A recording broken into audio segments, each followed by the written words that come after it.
MP মহোদয়ের কাছে আবেদন করি, আমাদের শক্ত একটা আবেদন করি আমরা মুক্তি মহোদয়ের কাছে, আমরা যেন এই ছাত্র সমাজ বাঁচাতে পারি, এটা আমাদের অনুরোধ। এমপি মহোদয়ের কাছে আমরা মাদক মুক্ত চাই।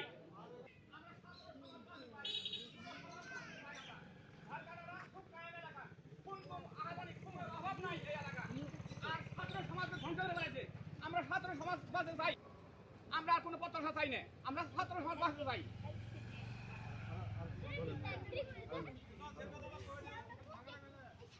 সরকারি তো বেশি, আর কোনো দরকার নেই।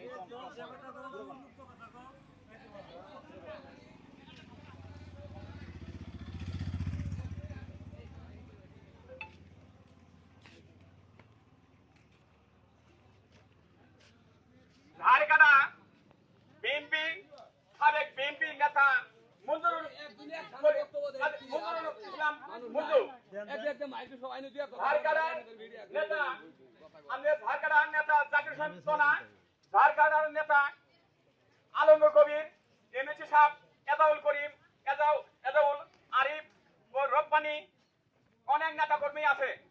আমাদের নেতা কর্মীর কথা হলো আমরা ঝাড়কাটা এলাকাটা মাদক মুক্ত চাই, মাদক মুক্ত চাই আমরা ঝাড়কাটা এলাকাটা। কিন্তু আমাদের এলাকাটা মাদক চাই দিছে, কোন কোন টাইম চলতেছে, আমরা মাদকের ব্যবসা, মাদকের আসক্ত আমরা মুক্ত চাই, আমরা সন্ত্রাস মুক্ত চাই, আমরা টাকা পয়সা ভাত পানি কিছু চাই না, আমরা মাদক মুক্ত চাই, মাদক মুক্ত সন্ত্রাস মুক্ত দেশ করতে চাই।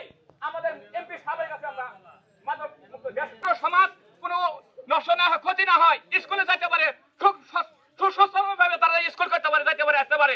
এলাকার পোলাফান আস্তাতে যাইতে পারে না, তাকে মারধর করে জ্বালাতন না করে। এই গাঞ্জা ইয়াবার খুনিরা যেন এই এলাকা থেকে নির্মূল হয়। আমাদের যুব উন্নয়ন যে আমরা বাঁচাতে চাই, যুব উন্নয়নকে আমরা